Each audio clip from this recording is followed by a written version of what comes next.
15 degrees, you can see your breath. Out here in the lake effect, breaking tables like it's poetry. Where else would you rather be? Pinto, Ron, Elvis, and the Lay Poncho. The members that you need to know. 'Cause once you out here, now you're family. Where else would you rather be? Where else would you rather be? Welcome into the Nickel City Crew. I am your host, Rob Crippen. Please like us on Facebook and follow us on Instagram and Twitter at Nickel City Crew. This episode, along with all of our episodes, are presented by Crippen Legacy Entertainment here on Spreaker and StreamYard. We're so glad that you're joining us for some of your Buffalo Bills and NFL content again today. And as always, these are my Bills thoughts said out loud. It's a vibe so ridiculous. Since 12 plus 83 was 6. The shout rocking like a symphony. Where else would you rather be? All right, let's get straight to it. Really excited for tonight's episode, as I always am. It's funny, I was thinking about it earlier in the day that, sometimes you ask for something and you really want something and then you get it. And if it doesn't exactly seem like it's turning out the way that you wanted it or you dreamed of it, you can get a little bit of anxiety. And I would describe that as the first half of the Bills-Titans game this past week. I've been dying for wide receiver one, been asking for it all off season.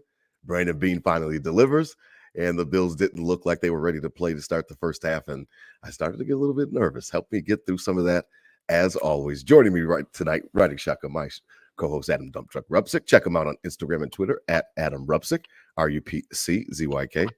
Holla at the crew, DT. I was a little bit nervous. I think what was it? Amari dropped that first pass of third down. It could have just moved the chains. I'm like, okay, let's go. And then they were sleepwalking, and all of a sudden the Bills are down early in the game and early in the half, and then obviously second half they woke up. Yeah, Rob, Nickel City, what's up, everybody? TGIF, this little Friday vibe we got going, a little happy hour with Nickel City, getting into the weekend, starting it off, this is the time you should start ramping up your Bills hype for the weekend. You can't be unhealthy and be crazy all week. You got to, start ramping it up now. So, a tough start, but a 24-point win, and can't wait to get into it. Let's go, 5-2. Let's go. Click, clack, be back. It's funny, DT, because when I thought about the game and, everybody was excited about Amari coming to town and, the Bills obviously find a way to get that wide receiver one. Brandon Beane gets it done last week with the trade with Cleveland. And then, like I said, the first play that we see Amari drops that ball on the third down. And then, I didn't get nervous, but I was just like, okay, well, they're going to take a little bit of time. Obviously, Josh doesn't have that much chemistry with him, hasn't thrown the ball to him too much. And then the Bills just proceeded to kind of sleepwalk a little bit in respects to the offensive. We've seen some slow starts from them recently, especially this year as well. And Tennessee wasn't doing anything spectacular. Obviously, Dinkin and Duncan getting the ball to tight ends and stuff like that in that first couple drives. But still, Bills down 10-0 before you can really blink early in the second quarter. And I was looking at it like, why is it taking us so long to get things together? And I remember yelling at the TV, and I'll do my tailgate report at the end of the show, but it was just interesting because the fact that it seems like these slow starts are starting to become a little bit of a theme, a little bit of something that I don't know. One time it might be an accident, two times a trend, and then all of a sudden 3 times, 4 times you're like, okay, this might be this kind of team this year. It's a little weird, Rob. I mean, the opposite of what a game should really start. When you start the game, that's the script, right? Some plays that shouldn't be able to be stopped. I mean, granted, last night watching the Minnesota game, they came out and the first series for both teams was flawless, right down the field, touchdown drives, what you've been working on, the freshest things you've been working on all practice. And it seems like the Bills this year kind of have done opposite of that. You talk the winning the toss, taking the ball, maybe that was their kind of the thing they were doing to change the vibe in that. Like, hey, we've had some slow starts. Let's get the ball and take it down and score. And then they go 3 and out 3 straight times. So frustrating to see in a game where it was such a beautiful day and a beautiful vibe and getting ready to go in and very confident to go in and beat the brakes off these Titans. And then you go in and it's like, damn, we're going to be in for a long one. Obviously that changed as we went, but the slow start is concerning. I mean, you look at the teams we lost to, you get down decent, you get down 14 to the Texans, you got down big to the Ravens, and good teams on our schedule coming up. If you get down, even in Seattle this week, you have a slow start and they get 17-0 on you. It's tough to come back and win anyway in this league, especially down. So something they got to work on, something they got to clean up. I don't like seeing it. I like coming out and setting the tone early, that Jacksonville vibe. And obviously I want to win every game by 40, right? But you know what I mean? Like the tempo, everything starts in that first couple drives, and it's kind of opposite of what it should be, where the script, you should look good. And if you fall off later in the game, defense makes adjustments. It's a little harder for you, but it's kind of been opposite for this Bills team this year. And there's going to be some teams coming up on their schedule that they're not going to be able to dig out of these holes. So I'd like, definitely something we got to see change, and a little wake up. I don't know, some smelling salts, whatever these boys got to do to get clicking and get ready to go, to get that front end game script where we can get out in front and set the tone of the game, not reel from the back and make everybody nervous. Yeah, it's interesting, that you said that, because it seems like it's a theme where they just do sleepwalk, and it's an interesting point with the scripts, because you're absolutely right. The scripts are supposed to be when you're your cleanest, you know what I mean? And it just seems like the Bills haven't been able to do that, and that was the one thing that I worry about, just going forward in the future, because of the fact that, again, we talked about how the AFC looks gettable. We talked about how we're not really fearing too many teams. Obviously, Baltimore looks great. We lost to Houston, but there's still so much season left that you can catch up. One of the things that can mess up seeding, that can, not necessarily the division, looks like we're going to run away with that, but one of the things that can mess up seeding is just dumb losses. And way that you get dumb losses is by spotting teams' points and getting behind the eight ball. So you're absolutely right. It doesn't matter if it's this week with Seattle. We'll talk about that later in the show. But any of these other games, I mean, Indy coming up, and Miami's got Tua back, so they're getting ready to get some juice and some energy back in their offense. You just don't want to spot teams that you should be taking care of any points and give them any type of hope. What did I talk about last week? Was the same thing I talked about with the Jacksonville game, was get on that team early, find a way to get them disinterested, and then hopefully by halftime you can run away with it. Now, the Bills kind of flipped the script, DT, because by halftime, when they come out of halftime, it's a different game. They find a way to get a touchdown. James Cook up that right side, 11 yards for the touchdown to close the half. And then really, DT, it was just the Bills show the rest of the way. I mean, 34 straight points. They really didn't have much resistance when it comes to the Tennessee defense, and that's a good defense that they were playing on Sunday statistically. DT, they made it look easy, man. It was just, I don't know, it was just like the Undertaker videos that you always talk about. They just woke up. Josh woke up, goes for over 300 yards that game, and it was a situation where they scored every possession second half. They made it look relatively easy, to be honest. The slow start, we're kind of obsessed with that stuff that we saw no success in earlier in the season, the East and West, I call it, right? Not North and South. These bubble screens out, the predictable runs on first and second down, the stuff that it's like, I don't know what's going on. Joe Brady, if it's execution, I don't know what this deal is, where these gimmicks they're trying to run early in the season, that was the first half. That's what they were doing. It was a lot of East and West, a lot of left and right. Then once they got in the gun, kind of opened it up, started putting things downfield, they were able to carve them up and move the ball at will, scoring on, what was it, 5 straight? Did you say that 5 straight possessions? Yeah, every possession. Yeah, every possession. So coming in, it's like, I just don't get it, Rob. With this kind of gimmicky East and West stuff is not working. We haven't seen it work, and then it comes and they get away from it, and then they move the ball easily and get downfield and score the points they need. And before you know it, it's 34-10 and, a complete blowout on our hands. So I don't know.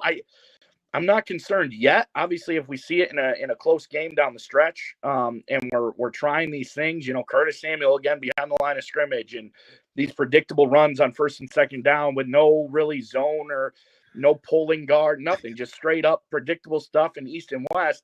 And then we flip it and we move the ball and carve them up. So I don't know wwhat's going on, if we're trying to save our bag a little bit, if we're trying to not pull out all our tricks, but you got Detroit in this league that's 6-1, and they're pulling out everything, 14 trick plays a game, and and they're 6-1 to win. And we're 5-2.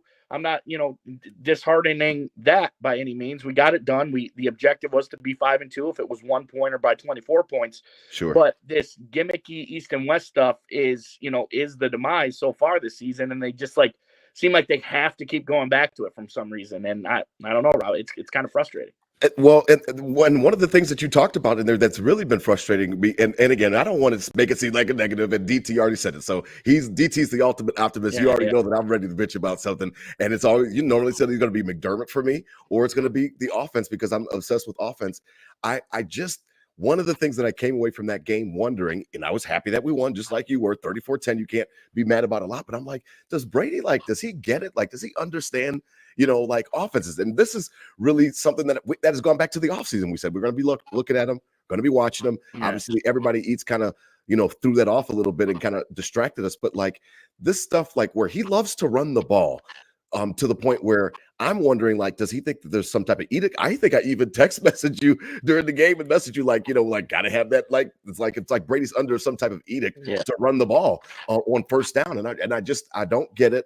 I know that, they're okay. Like, they're middle of the road run team. They're not Baltimore or something like that where they've got to give it to Derrick Henry. You've got to give it to James Cook. But like, he is dedicated to running the ball. And something that I thought about earlier in the year was that, they were talking on WGR and like, well, maybe he's doing this to set up something for it down the road where he's showing all these tendencies, pushing these tendencies down the DC's throats where they're planning for something that he's going to switch it up come December, or switch it up become January. And I'm like, exactly. But I make that same face like, well, it better be, because I mean, a tiger is tough to change its stripes. And I don't know, man. This guy loves to run the ball. We are just okay at it. And I don't know, man. I just think we're most dangerous when Josh is throwing it.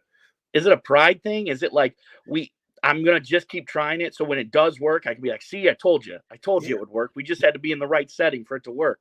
Like, and it's not just that's so dangerous though, in the NFL the where bubble the screens are a run. The bubble screens are a run, right? Like, when you're, at least what we're doing with them, with 1 to 2 yards max, an extended handoff is all we're getting out of them. It is what it is. But then you go back a couple of weeks to the Monday Night Jets game, and our line is blowing holes open, and we got a rookie running back running through semi-truck holes, and that's kind of controlling the game. So like, there's spurts of this being dominating and a force, but then it feels like we always have to go back to it just to like prove that we can do it. And then when it's not there, it's like, okay, just kidding. Let's get down the field and make things happen. But I mean, I'm not surprised we come out and do the same thing Sunday. We've seen it every week, for the first 7 weeks, we've seen it. So I don't know. I'm not trying to be negative, and it's a 24-point win at home. We're 5-2, well ahead in the division. But I mean, come on, it's not working, Rob. No, it's not. I mean, not to the level of efficiency, like I said, that they are so dedicated, and it seems like Brady is very, very dedicated to this. So we're going to see now as we shift focus. DT, we talked about the second half looked great. Amari Cooper, I love just watching that replay because he literally had no damn clue what he was doing on that play. Looks at Josh checks and cans the play, and then all of a sudden it was like he's literally looking at Keon Coleman like, what do I do? And then Keon just kind of points for him and lets him know, like, or just kind of run a little post or whatever the case may be. And it was a skinny post. And like, I just loved watching that play, DT, because of the fact that the pre-snap, it was just apparent that this is a guy you just traded for. He's got no idea what's going on. And I just love the fact that, like I said, he was, he's such a professional. He's such a route runner, and he's such a wily vet, so to speak, that he kind of just picked it up on the fly. And I thought that it was really interesting when I saw the play back and saw that pre-snap motion, just the fact that, like I said, this guy, he just got here this week, had no idea what was going on. Keon Coleman just kind of points, and then all of a sudden, first reception for Amari Cooper goes for a touchdown. I thought that it was really sweet to watch that and kind of let it go from there. It was beautiful. The first, I talked about it last week. The first coup, through the stadium, was exactly what you thought it'd be, and it was loud and proud. And I dropped the third down, and it was like, oh no, the leading the NFL in drops. Like, is this a bad trade? And came in, but the touchdown was great. Whatever it was with Keon Coleman telling him to play, or whatever that was great. He was looking at it like, I don't know what I'm supposed to go. It felt different, right, Rob? It felt different with 18 out there. Like, it's not just like him dominating. He had 66 yards. Okay, cool. But the fact of like where he was, like, it just seemed like he knew how to sit in spots. He knew how to feel the contact of the corners and knew what to, like, he's experienced. And it's just like the maturity of, what we were kind of missing this year with our receiving core, you saw that he was in the right spots. He just had the feel to be out there, and it's nice to see that with a feel 3 days into this system. A couple days catching balls from Josh Allen, and it just has the intangibles and the natural feeling to be out there and be open.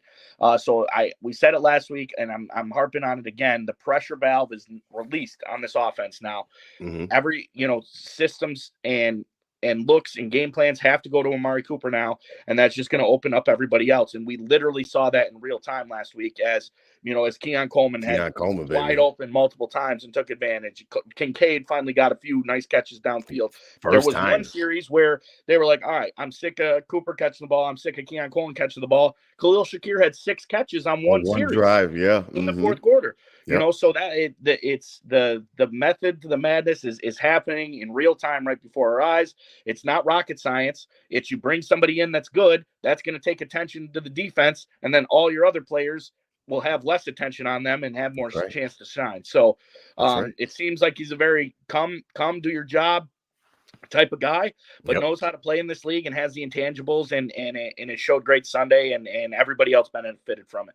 Yeah, that's why that was, one of the things that made me so crazy about Everybody Eats was it just never made any sense to me. You bring in you bring in Cooper, and then immediately, like you said, that pressure valve release, it slots everybody where they're supposed to be. There shouldn't be an immense amount of pressure on Keon Coleman first year. There shouldn't be, where, Khalil Shakir goes out for one game and the offense just literally just dies. It shouldn't be like that, or you're throwing deep balls to Mac Hollins. All those types of things are unnecessary. Bring in a number one, replace Diggs, and find a way to let this offense start to hum again. And I think that's what you started to see on Sunday for sure. You're absolutely right. It was immediate dividends, immediate kickback on that because of the fact that, like you said, he found a way to get other people involved, and he wasn't even on the field. They said, like, Keon Coleman, most of his damage, he wasn't even actually literally on the field at the same time. So it's not necessarily about that. It's about the attention that he brings, the attention and the actual coverages that they have to slide his way. I thought that it was a masterful game plan when it comes to Brady. Like I said, he's like, Dr. Jekyll and Mr. Hyde. Sometimes I love him, sometimes I don't. But when it comes to the passing game, I thought that he had a good scheme, and definitely Khalil Shakir got off. I was so happy to see Kincaid. You're absolutely right. Those up the seam on the sidelines, far up the field, 15 yards down the field. We haven't seen that all year from Kincaid. I can't think that it's just a coincidence. I can't think that it's just because all of a sudden they wanted to try to call those plays. It's got to have something to do with Cooper being on the field. A great route runner, like I said before, and I think that he helped open up everything for everybody else. So I'm really excited to see what he can do now.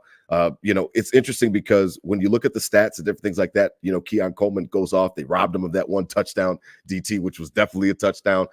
Just everything about his scouting report was on display on that one catch in respects to back shoulder. They talked about how he's got great body control, great footwork when he's trying to keep himself in bounds, which he did on that play. And I just like seeing the slow progression for him. I just never wanted him to have too much pressure on him. He looked great. He looked fantastic, DT, on Sunday, and I like seeing the young man ball, man. He's funny as hell. We all knew that he was definitely personal from his first interview, but he's a football player. He's a wide receiver, man. He loves to play ball. He's a physical specimen, Rob. He really is. He's a physical specimen. The way that basketball background, right? The way he kind of boxes out and gets his on the side. You thought it was a touchdown, though? Oh, yeah. I thought he had 3 feet. So I thought he had 3. I think the feet were in. I think he was bobbling it. That's what they called it. I mean, they did try to say that, yeah, but because that was in our end zone. Finally, I mean, the entire game was kind of on the other side until the fourth quarter, and we got a little action at the end, so it was good. But that was in the end zone, and then replay up on the jumbotron. Yeah, everyone was like 2 feet in. That's a tutty, and I didn't know about the bobble until I got home, and the boys were like, "Oh, I think he bobbled it." That's what it was. But hey, whatever. He'll have plenty more of those in his career, right? But the physical specimen of just kind of boxing out and getting loose, Rob, he's got a little Stephon Diggs in him, right? When he has I'm talking about the aggressiveness and the dog, when he gets going, you can see he's getting pumped up. Like when he gets going, he's getting pumped up, ready to go. And that gets me fired up because if we can get something where, he's consistently growing, and I mean, we're in week 7 of his rookie season, hopefully we see years and years and years of this growth. But it just takes a few, and his confidence is there, and he's pumped up and he's ready to go. And I like his little first down, his first down, Sally. It's similar to Justin Jefferson. So yeah. I think he's got that dog and intensity in him. But it's going to take him producing to make it come out. And Mhm. it was good to see that Sunday and like have that open field in front of him. And he knows, like, I'm sure he got a lot of shit this week on that one of not getting into the end zone and getting caught from behind by the. And I don't know if you saw the Josh mic'd up this week. Do you see any No, of no, that? no, no, no. So I saw Josh I was saw a mic'd couple up. with Jeffrey Simmons, but that was about Yeah, it. Josh was mic'd up, and on that throw, Josh just starts sprinting down the middle of the field, and then Keon gets tackled, and Josh helps him up. He's like, "I almost caught you, and I started from where I threw it, dude. Like, come on, like, get on the horse, man." And they were laughing. So, it's a fun thing. He's a fun personality, but I think he's got that. Like, I'm sensing if he starts to eat, he's going to turn into a dog real quick, and that's a spot we needed to fill with Yeah. 1-4 out of here. And I hope Zero keeps bringing that every year, and I hope 17 realizes that too and keeps feeding them, to feed that intensity and feed that team, so that the intensity kind of runs through him as well. Yeah, absolutely. I mean, he is, don't let the jokes fool you. Don't let all that type of stuff that you guys see on social media fool you. This guy's a baller. That's what I meant by that. He loves ball. He loves to play football. And I think that you're absolutely right, DT. If the more balls he gets, the more touchdowns, the more yards, he's just going to build that confidence and all that type of stuff. All it does is just increase, your options and your weapons. You've got Shakir now. Now you've got him playing better, and gaining his confidence. We already talked about Cooper, and then Kincaid. You could sprinkle in Knox when you want to, that type of thing. So it'll be interesting to see. Now, when it comes to that run game that we talked about before we transition, Ray Davis, 8 yards a clip, DT. I mean, I know that they love James Cook, and I know you love him as well. And he's dynamic. There's no doubt about it. But Ray Davis is starting to carve out. He is solidly becoming the Bills' number 2 running back. Yeah. And I don't think that there's really much debate about that. Ty Johnson seems to have a role. Josh likes him. He throws the ball to him when he gets open, type of thing. All three running backs. Yeah, they with use a him. tutty. But I like Ray Davis, and that I like him. I just like his attitude. I like the way that he runs the ball. And it just seems like he's just going to force himself some more opportunities. Basically, Joe Brady's not going to have any way to keep him off the field if he keeps playing like this. He's a better Zach Moss. He really He's a way is. better Zach Moss. That's Similar deal. That 1-2 punch. I mean, Jimmy Cook is not a Devin Singletary, but more elusive and better. And Ray Davis is similar to Zach Moss, and he's just a lot better. So yeah, I agree. I can't wait to keep him getting confidence as well. And Ty Johnson is respectable when he can get in there too, especially in the passing game. So all 3 running backs score on the box score for your team, on a team that you're, are we running too much? I don't know. Yada yada yada. All 3 running backs score. We win by 24. I guess you got to take it. Yeah, no, I will take it. On the defensive side of the ball, before we transition over to Seattle, Groot comes up with 6 quarterback pressures, touching the quarterback all day. It was something where, I haven't seen a guy play like that. And he gets rewarded with at least a half sack. But, everybody's wondering about, the sacks and stuff like that since he started the year on fire with that 3-sack performance. I heard him address it this week, and he said, I liked his response. He talked about how, listen, you're not going to get a sack every time, and that doesn't mean that I'm not doing my job. I'm supposed to be, creating pressures. I'm supposed to be winning my one-on-one matchups, and sacks are just a byproduct of that if everything goes right. He's like, but quarterbacks can win games without throwing 4 touchdown passes and still play well. And I like that response from him because he knows that he's playing well. As long as he's not losing confidence and long as he's not wrapped up in just the stats. I know that he doesn't have all the sacks yet this year, but I love the fact that he was rewarded with at least a half sack along with him and Smoot. Groot he's a force. He's playing for a contract. You don't expect anything else less from a guy who wants to go ahead and get paid. And he's playing like it, DT. He's a force out there. I noticed him on my screen, and even though I had a whole bunch of chaos going on, like I'll talk about in my Nickel City Crew report, the tailgate report, I noticed him on the screen when the Bills were on D. I really did. The times when we talk about when we're negative on this defense is a little bit, we got a lot of injuries in the back of this defense, whatever. But when we really dig in and talk about and we're negative on this defense, it's when we're not getting pressure, right? That's and true. How we've struggled to get pressure for years in this organization. And that's true. The last time we really got pressure was, the cold front back in the drought. Yep. So it's this year, I think it's been consistent. It hasn't been dominant, but it's been consistent. And, and obviously Rousseau and Epineza are big in that. When Von Miller comes back, I hope he's big in that. The middle of this interior line, Daquan Jones is playing a lot better in these past couple games. You see a little Dwayne Carter, DeSmoot, Ed Oliver's going to be back. So I think it starts with the pressure up front. And when we're negative on this defense, it really is about the pressure. And this year we haven't really been able to touch on that, so I hope that keeps up. I hope Rousseau, I think they drafted him to be dominant because he's a physical specimen and a physical force. Let's pay the man, get him going, and be the next, the next franchise defensive end in this organization. So I echo everything you say. It's good to see it. I think, we don't talk about it as much, but the most critical we are on this defense is when we aren't getting pressure, and it seemed to be getting pressure. But what a stereotypical, Bills defensive game, right? It starts up, and you want to say you're getting cooked, right? You want to feel it feels like you're getting chopped up down the field. Right. It feels like it, but you really aren't. No, you really not. aren't. Like it's a couple here, a couple there, maybe a field goal. It just feels worse than it always is. And then those adjustments kind of tighten up. And that second half with Sean McDermott playing a inferior team, they tighten that shit up and they dominate. And that's just the MO of Sean McDermott and these Bills defense. Bend, don't break, kind of see what's coming to you, and then crank it down and dominate in the second half. Yeah, it'll be interesting to see. Like I said, it just seems like I can't take anything away from McDermott and Babbage in respects to the defense. They just find a way to get it done. They close the vice grips. Even in the game where we played the shittiest, Baltimore, we were starting the game some footing. We had stopped them a couple times before that trick play. So, obviously we probably wouldn't have won the game. We already talked about that a couple weeks ago. We don't need to rehash, but it just seems like it's just a very, very rare occasion where we just seem like we're outclassed in respects to the offense against McDermott D. It just seems like, well, except when the playoffs start, but that's a conversation for another story, for another day. Now, as we transition tonight, over 450 people watching DT. Thank you, Bills Mafia. Thank you, Nickel City Crew. We really appreciate you guys on a TGIF. We are officially going to be switching to Fridays. I coach my Kings basketball team on Thursday nights. You all know that I've got the new princess in town, so it's just going to work out. DT says that it works out better for him as well, so we're going to switch to Friday nights. I got DT started the show talking about he likes this Friday vibe. I like it as well. I like processing throughout the week, listening, because it does give me a chance, DT, to kind of calm down, kind of relax a little bit, because I'm normally running pretty hot after the game. So it does give me a chance to kind of gain a little perspective before I start spouting off, because normally after games, I'm either mad or I'm happy about something, but then I still can bitch about something. And if you're still hot about something on Friday, then it's got to be serious.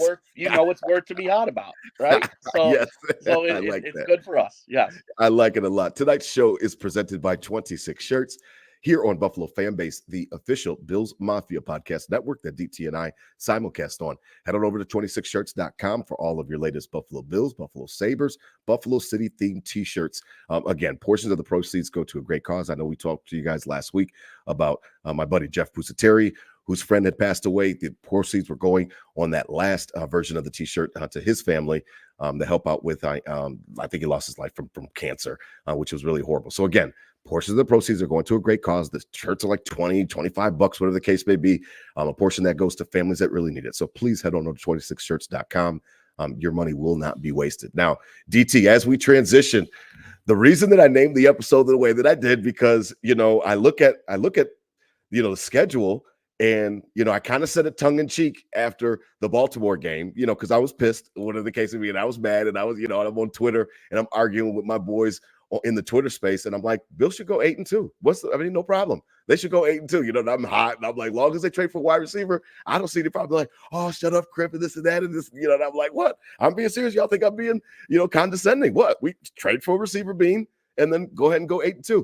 And it's funny because Bean did his part, trades for a wide receiver, finds a way to get it done. And then I look at the schedule, and I'm like, okay, Tennessee, the Jets were, coming out, and, I'm like, okay, well, we just lost to the Texans. We got the Jets, Titans, Seattle, and then we got the Dolphins, and then, the Colts, all before we have to even worry about Kansas City. And DT, we're almost halfway home. Like, it's a situation where Seattle's going to be a tough road trip. I really am circling this game because going out west, we had just played 3 games on the road. You come back home for that quick reprieve at the Ralph last week, and then you're back on a plane, and you're flying out west to Seattle. They said it's going to rain. It's going to be typical Seattle weather.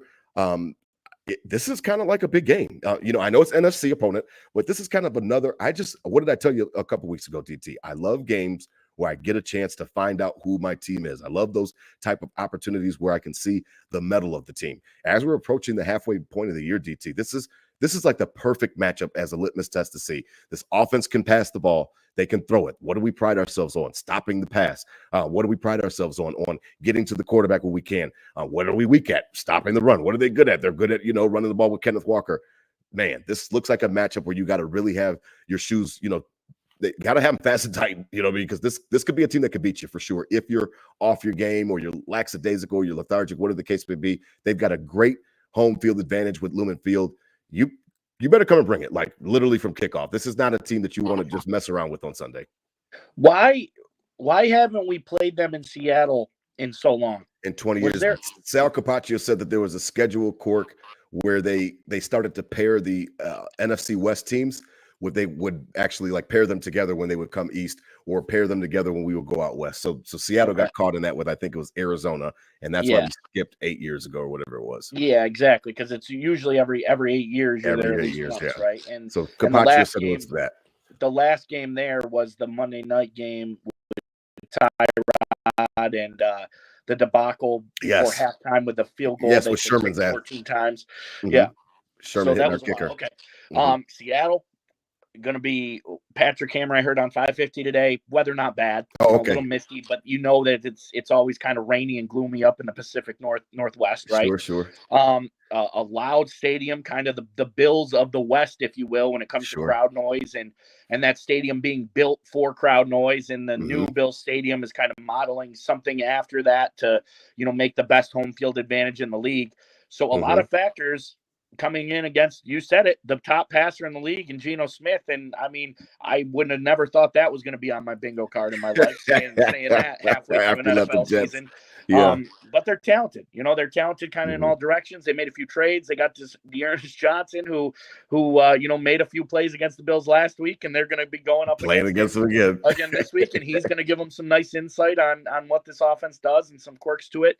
So it's a tough road trip in I'm not going to say it as I believe it, but, this is a typical trap game, right? A team that's decent. They're not mediocre. I'd say they're decent. I don't think they're contenders, but they are decent. They hit hard, and they can air the ball out. Yeah, DK Metcalf. I mean, they've got weapons. Jackson Smith and Jigba going across the country, and I'm not too deep into going across the country, because these dudes are on a private charter jet. Yes, there's the time difference, but it's not like it's going across seas and you're losing sleep. It's a couple hours, and this is basically just like a night game for us, right? So a 7 p.m. start on the East Coast, it would be technically.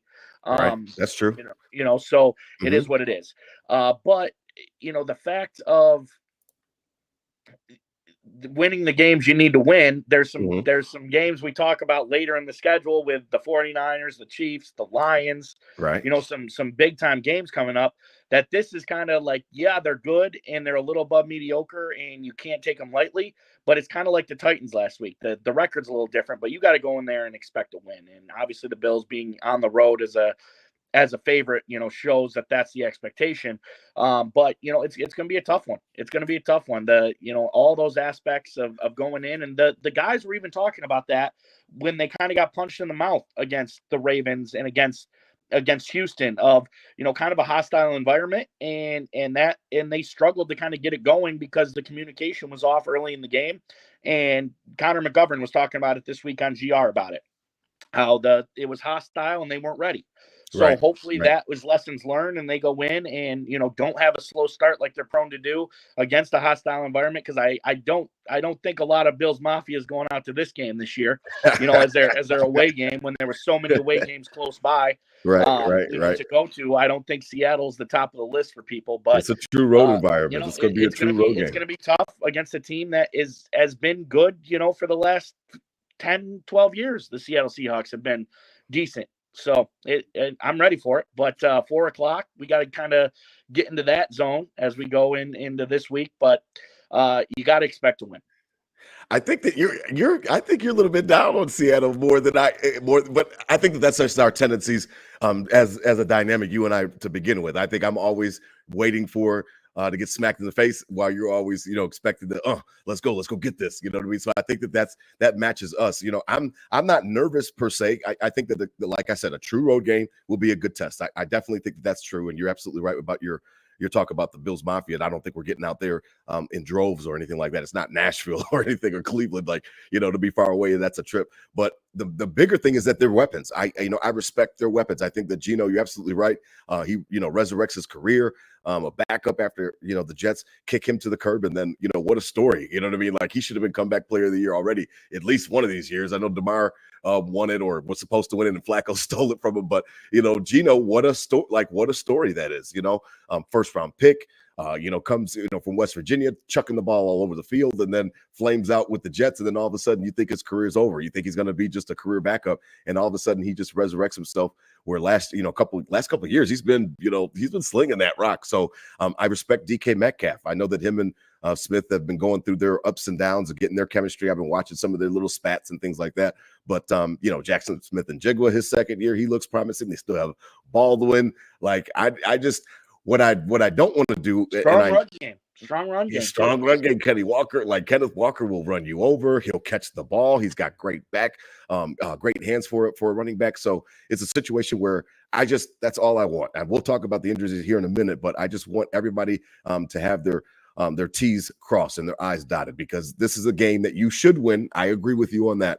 I could definitely see it going either way just because of the circumstances. Now, some of those circumstances, DT, as we transition, it's the theme. It seems like of this season, injuries. I know it's the NFL, but it seems like the injury bug just bites us a little bit harder. Today, Sean McDermott on WGR announces that Terrell Bernard will be out. He announces that, who's the other guy besides Dwayne Carter? Dwayne Carter's on IR with a wrist surgery that he needs. And then there's one more guy, DT. Who was it? Oh man, one more guy. There's one more. There's three of them that are out this week. Help us out, Nickel City crew. Oh, man, it was three. I know it was three guys this week that are out. Gosh, it'll come to me. But anyways, I know that Terrell Bernard's definitely out. Dwayne Carter is to IR with a wrist injury, and I got to find that other one because it's going to bother me. But DT, it just seems like this is the theme this year in respects to the Bills. The injuries are biting us. They're biting us hard, and it doesn't seem like there's any reprieve. I mean, last week it was this fluke. Terrell Bernard gets stepped on, and it's horrible, whatever the case may be.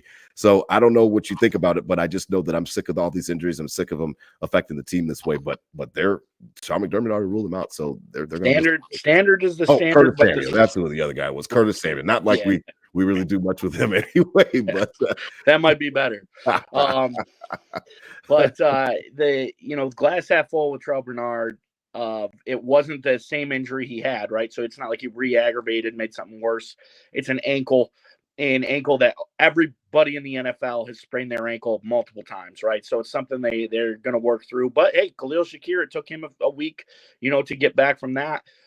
We did see 43 go out last week, go to the locker room. That was kind of right in front of us when he did. But then he came running back out with trainers, didn't go back into the game. But came running back out with trainers, and then missed the first 2 days this week of practice, but for personal reasons. So it was like, okay, I think he's all right. And then today, obviously, came with the out.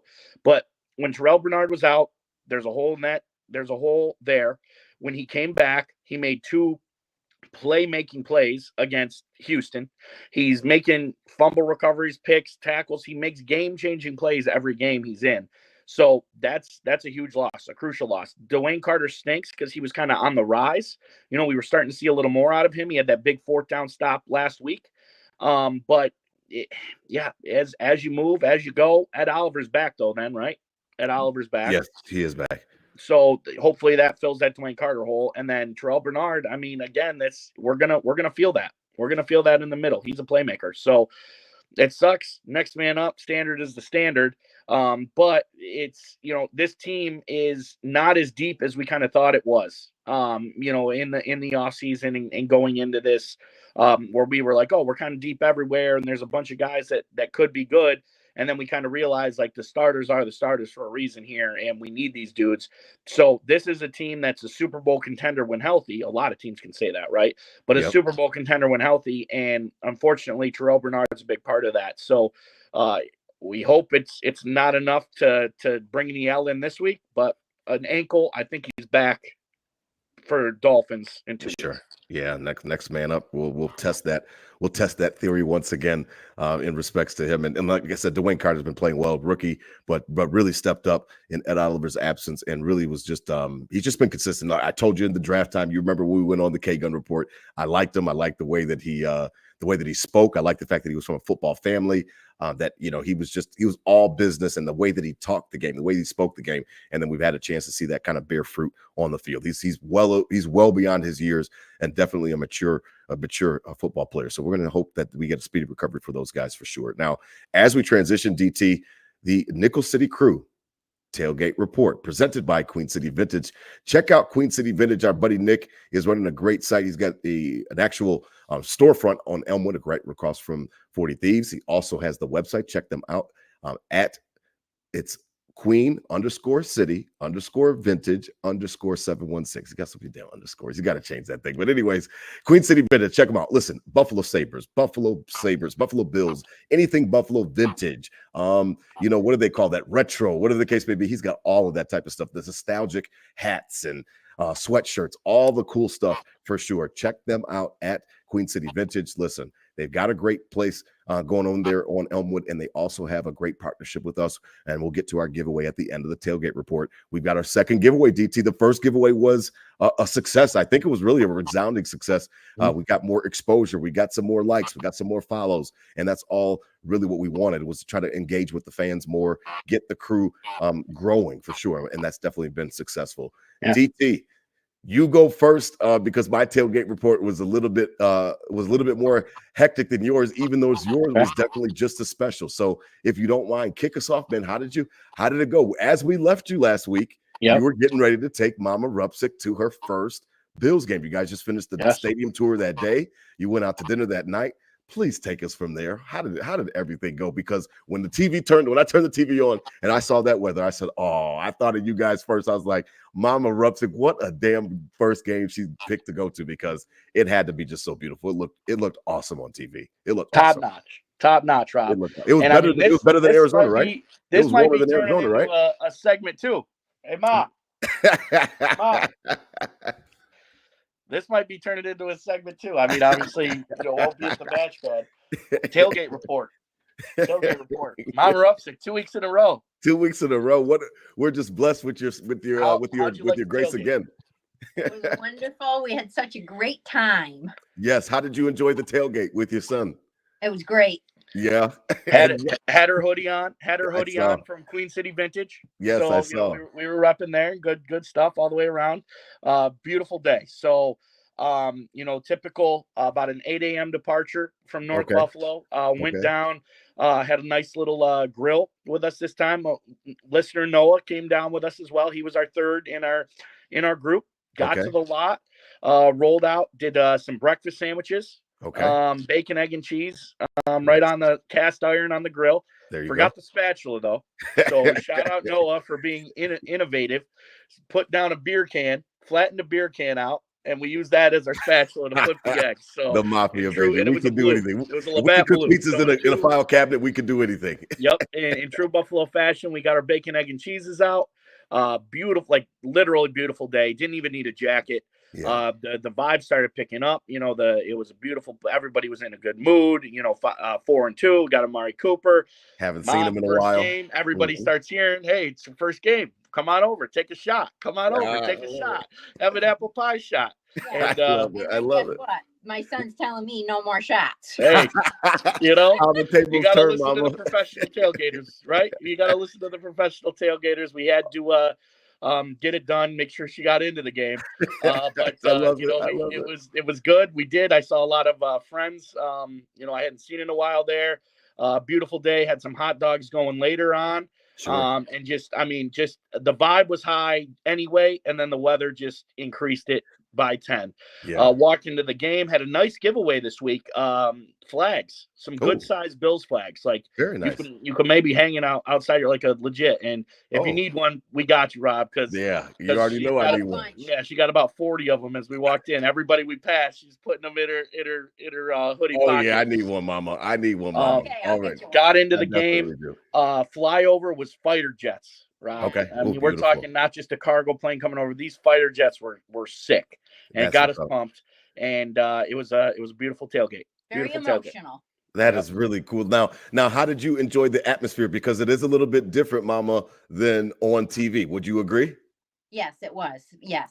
And Yeah, did you enjoy it? Did you like it? Yeah, I liked it. Really alive. It was great. Yes. Yeah. Yes. The Bills Mafia, the Ralph is a living, breathing thing on game day Sundays Yes. for sure. And I love that you had a chance to experience it. So that's really cool. I'm really happy that you got a chance to come with your son. Like that's just extra special. So I like that. I like that, DT. You were telling her to tone it down. Hey, gotta watch out. I gotta watch out. I love it. I love it. I love it. How's That is baby awesome. Ivy? Oh, baby Ivy, she is so good. That leads us right into my tailgate report, Mama, because last week I had all of the kids. I'm talking all 5 here at the house watching the Bills game. And baby Ivy, she is just a trooper. I mean, didn't wake up. I mean, she only woke up when I was feeding her. She was completely cool. I mean, one of the most chill babies you'll ever be around, DT. I promise you. Even if you've never had kids before like you haven't, you won't even be scared off by Princess Ivy. She is such a good baby. And yeah, she was just baptized. I told DT that was her official Bills Mafia baptism. She was around her brothers, her sister, and she got a chance to watch us watch the Bills and Daddy and Nate yell at the TV. And like I said, she took it like a champ. She did not startle. She didn't wake up when she was sleeping. She's a member of the Mafia. She's like, I'm gonna take a nap. Y'all watch the game, and it was a really good time. So I really enjoyed it. The boys enjoyed it. As well as Flo, their little sister, and Ivy. So it was really fun. On my end, it was just more of a situation where I remember when Bobby was a baby and I was holding him for a game once, and like I was yelling at the TV the same way, and he jumped, from a nap. So I was worried and nervous, but she took it like a champ. She didn't even flinch. So she's got steel ice water in her veins, DT. I love it. So listen, the giveaway tonight, DT, we've got to do another giveaway. Now we're doing this every week, correct? Yes, okay. Every week. I'm a little I'm out of town this weekend, but we'll have the post up by game day. All right, sounds good. Well, this week's winner was picked out by our creative director. She handles everything in respects to Miss Olivia Nagel. Again, shout out to Olivia. She really handles everything, the social media posts, all the stuff. Last week we were postponing shows and we were pushing back the time. She was involved with all of it, making sure that we got everything that we needed to get. Tonight's winner. And let's look it up. Oh, I like that. I like when good things happen to good people. Shout out to Section 104 Stand Up, my section where I am the mayor, the first lieutenant of the Section 104, Josh Kluel. Check him out. Let's go. At Josh_Kluel on X, Twitter, whatever you call it, and then at Josh Kluel on Instagram.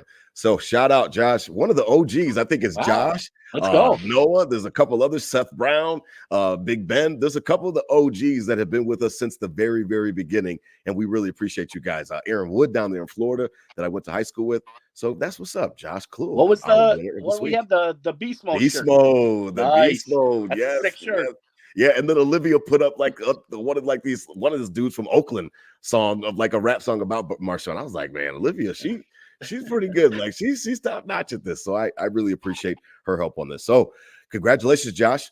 You are now the proud owner of a sick vintage Marshawn. I think what is that? That's the that was like the Old Navy jersey he's in too on that one. I'm looking at it now. Yeah, that's the Navy one. Yeah, that's a throwback for sure. I put it on Instagram, DT. I said, Marshawn Lynch, one of the greatest running backs in Bills history. And I said, I said that he only hit one person on Chippewa or something like that. So I mean, I just love Marshawn. I know that a lot of people he rubbed them the wrong way, but I really love Marshawn. He was fun loving and I liked him. So enjoy that shirt, Josh, for sure. And thank you for being a listener. Thank you for everybody who contributed to this week's giveaway. And again, we're doing it every week. DC said we're doing it every week, so you don't have to go anywhere. Go ahead and apply again this week, and we'll see who first giveaway winner, Nicole, right? Nicole. Yes, yeah, yep. That's Nicole. in the mail. Nicole Dominique. It's in the mail, and Josh, we'll get yours out right away. Absolutely, yeah. Well, Olivia will go ahead and DM you, Josh, and make sure that we get your address and get you over. It's all local, so you should be good to go on that, man. DT, as always, you are you're always just your glass half full. And I'm always looking at the glass, and I'm always looking at the glass like, is it quite half? Like I don't know, it might be. So listen. I think that the Bills can go on the road. They can get this win. Absolutely. I think that this is an opponent that they they should beat theoretically. I just think that everybody's really got to button up and make sure that we don't have lapses. I don't like the slow starts to the offense. I think it's going to be important on the road. Try to find a way to get that crowd out of the game a little bit by scoring an early touchdown or getting on the board, whatever the case may be, getting them on a 3-and-out. That type of thing, I think, can aid in us being successful on Sunday. It's not a team that you can look past. I don't think that they will try to look past them, but I don't think that you should spot this guy's 10, 14 points, something like that. I think that that's a recipe for a loss, to be honest. Yeah, I don't want the ball, and even if we win the toss, I don't want the ball. Let's play D. Let's get out to a nice scripted first series, and quiet this crowd down early. Stereotypical. Yeah, absolutely. And shout out to my boy, Tom Wujek, who's over there at Horns and Hooves. He just texted me because he was listening to the show, and he said that him and his boy, Bobby, who's his co-host for Hooves and Horns, were just walking on Lumen Field. They're out there in Seattle. I know they've been out there for a couple days. So shout out. Please hit us up, Tom, and put some pictures on Nickel City Crew for sure and tag us.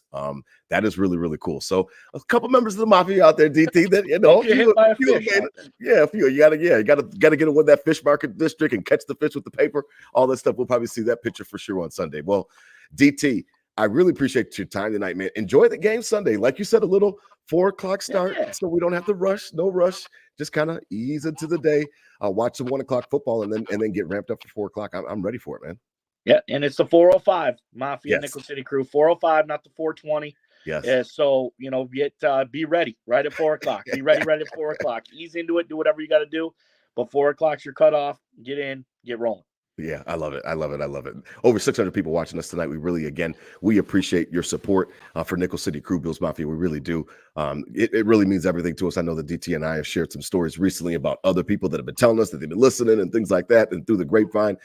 We love that. Like, we live for that in respects of the show, because the show's about not just me and DT talking about the Bills. It's about interacting with you guys, getting your thoughts on the game, getting your thoughts on the team and whatnot. And like I said, we really just do appreciate the support. DT, man, I am good, man. I appreciate it. You enjoy tonight. Enjoy the weekend. I've got last couple of games of football coming up. Last games of soccer down here in Charlotte, so for the Kings, and I'm ready to hit this weekend, man. I really am. I'm gonna go check out ABI right now. Yeah, rock and roll, good. Definitely love out to you and yours. We got a big weekend moving the parents out of their house down here, so on the road in my mobile studio right now. So I'm working a little bit. I'm doing lifting with the legs, lifting with the legs, moving some furniture, but I'll be straight by game time. So let's go. I love it. As always out there, spread love, not hate. These were my Bills thoughts said out loud. Hit them with a Go Bills, DT. Go Bills. Go Bills. 6-2. I love it. Go Bills.